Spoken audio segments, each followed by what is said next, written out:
Hello, good morning. You are watching Breakfast with Dan and Louise. Coming up for you on the programme. Yep, that's coming up a little bit later.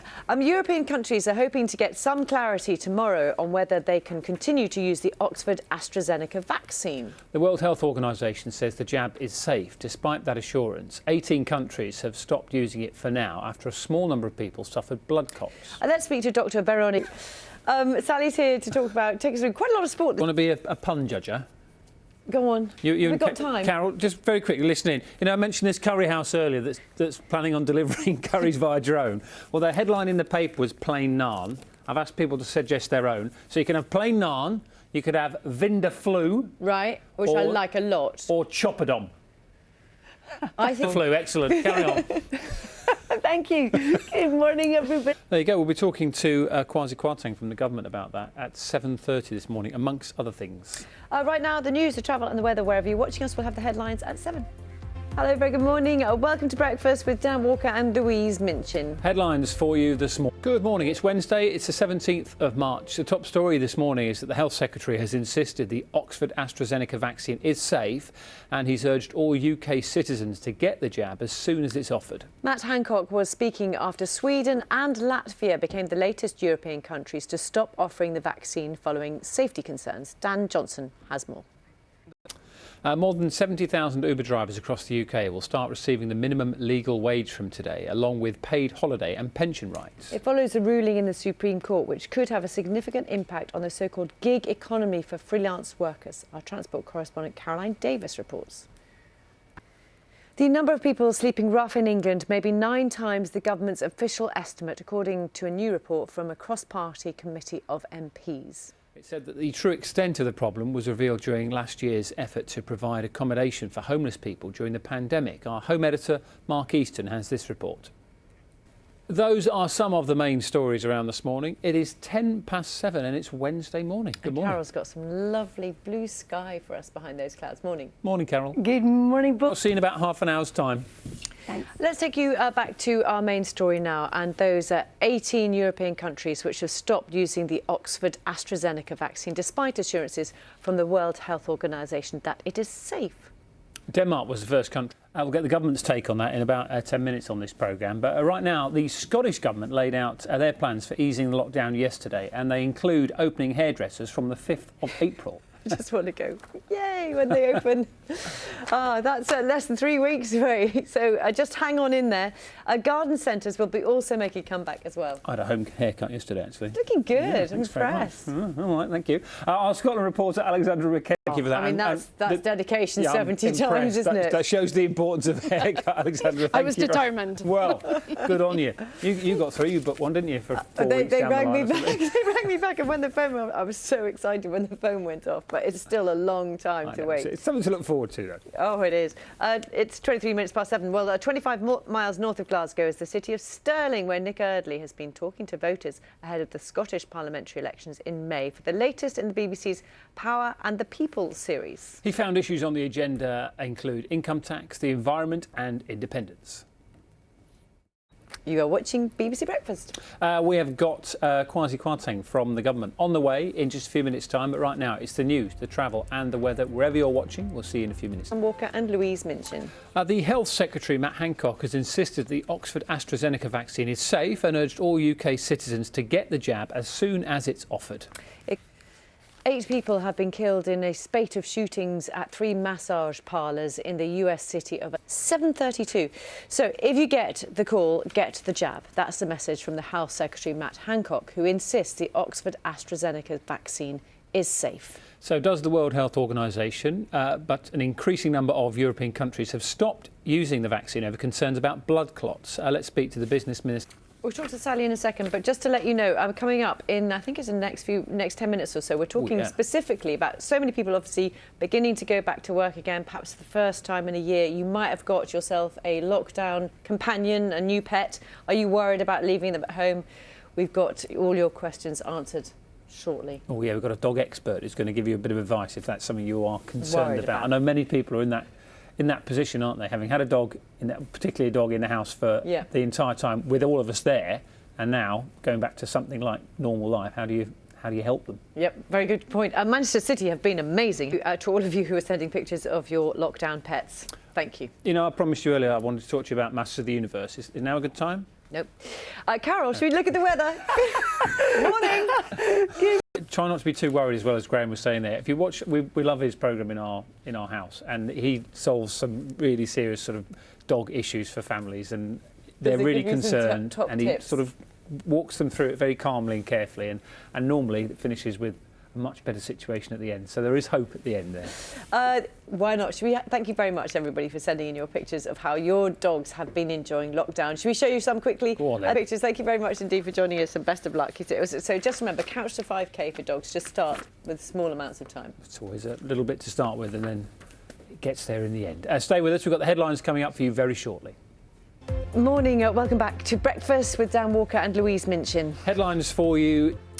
Good morning. It's Wednesday, the 17th of March. The Health Secretary then has insisted the Oxford AstraZeneca vaccine is safe, and he's urged all UK citizens to get the jab as soon as it's offered. Matt Hancock was speaking after Sweden and Latvia became the latest European countries to stop offering the vaccine following safety concerns. Dan Johnson has more details. The news this morning, more than 70,000 Uber drivers across the UK will start receiving the minimum legal wage from today, along with paid holiday and pension rights. It follows a ruling in the Supreme Court which could have a significant impact on the so-called gig economy for freelance workers. Our transport correspondent Caroline Davis reports. Now, you shut me down earlier when I was going to talk about Masters of the Universe. The reason why I wanted to mention it, right, is because last night it was on the top trends on Twitter because it was on Film 4 for the first time since like the 1980s. Do you remember, Carol? Do you remember? Carol's not even looking. Yeah, do you remember Masters of the Universe, Look away. And the Cosmic Key, Courtney Cox was in it. Anyway, Carol. Yeah, the weather. Okay, good morning, everybody. Send them to you for Christmas, all right? As if we had somewhere to play those. We can hardly contain our... We're still friends over here, Carol. Why are you laughing so much, Carol? Thank you very much. You just made me laugh. Later on. It's 13 minutes past 8 and you are watching BBC Breakfast. Yeah, it's just over a year since the TV presenter Caroline Flack took her own life. There's a documentary on TV tonight, and in it we hear Caroline's family and friends speaking openly and honestly about her for the first time since that awful day. The Channel 4 programme will cover Caroline's struggles with her mental health, the impact which social media and the press had on her life. Let's have a look. Well, Natalie Pinkham and Ollie Murs talking about Caroline Flack, and we're going to speak right now to the director of that documentary, Charlie Russell. And Death is something you can watch on Channel 4 tonight at 9 o'clock. Also, just to let you know, if you have been affected by... Something else we're doing on the programme today is looking ahead potentially to summer holidays and the chances of getting abroad at some stage, maybe with one of those vaccine passports that we've been mentioning. Oh, Nina's here with how that might work, how it might happen. Very good. Let's get some news, some travel and some weather wherever you're watching Breakfast this morning. See you in a few minutes' time.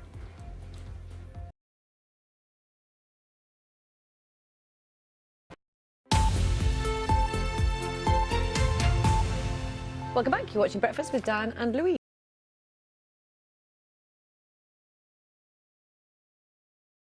And then We enjoy other bits as well, just to be clear. Yeah, all the other bits, but this is a particular favourite because Kim and Gethin are here. And they really have proved, put people on different sides, this, hasn't it? Morning. Yeah, feisty arguments taking place, not only on those roads that Justin was on, but also on social media this morning on that precise topic. Oh, should we talk to Sally for a bit? Now, if you're watching Breakfast yesterday, it's nice, isn't it? You might have seen a discussion about an incredibly difficult year the theatre and live industry has been going through. It's not just actors who are suffering, of course, also those who tend to get less limelight. All the technicians, stagehands, costume designers and musicians. Now, some stars of the stage and screen are backing a campaign to get more help for their backstage colleagues. That's just some of those involved. We're joined now by the musician Midjour programme. So give us an idea, first of all, how has the last year been for you and also, those who work around you in the industry? Very lucky to have them as well. They mentioned lots of those people in that video about feeling like a family. That government support package, I think it was £1.57 billion. That was announced back in July of 2020. It was widely praised at the time. Has that made much of a difference? Has that had an impact? I'm sure it's had an impact in certain... I just want to sort of look ahead, and there is, we know there are dates. For example, indoor performances will resume on or around, we understand, May the 17th. You know, is there a sense that there is optimism? People's shelves, just behind your right shoulder there, top shelf. Is that it's slightly out of focus? Is that like an owl or some sort of skeleton? Thank you. Better let you get back to work, Midge. A good reminder, that. Thank you. You take care. Thank you. Carol's having a look at the weather this morning, which looks lovely there, Carol. Morning. It does. Exactly 70 years since Dennis the Menace first appeared in the Beano, and he's still causing as much mischief as he ever did. A special edition of the comic actually goes on sale today. Before we hear about that, let's see Dennis as he appeared in his CBBC TV show. We've got a 10-year-old in our house, Louise, who loves the Beano. He literally runs to the front door when it comes I through used the to love letterbox. the Beano. Let's speak now to the editor of the Beano, Mike Sterling, and also to the YouTuber and Strictly star. Why not? Thank you very much for that, guys. You are watching Breakfast. It's 8:59.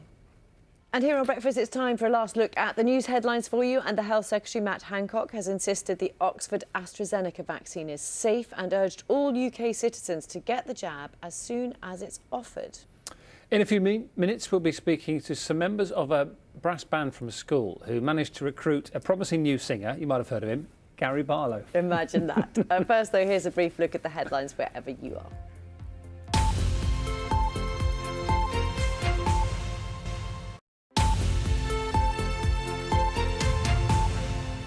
So, not many school bands would have the nerve to ask one of the UK's biggest stars to collaborate on a project. But we know, don't we? If you don't ask, Yep, you don't get. No. So the Fred Longworth High School Band from Greater Manchester decided to set their sights quite high. Have a look.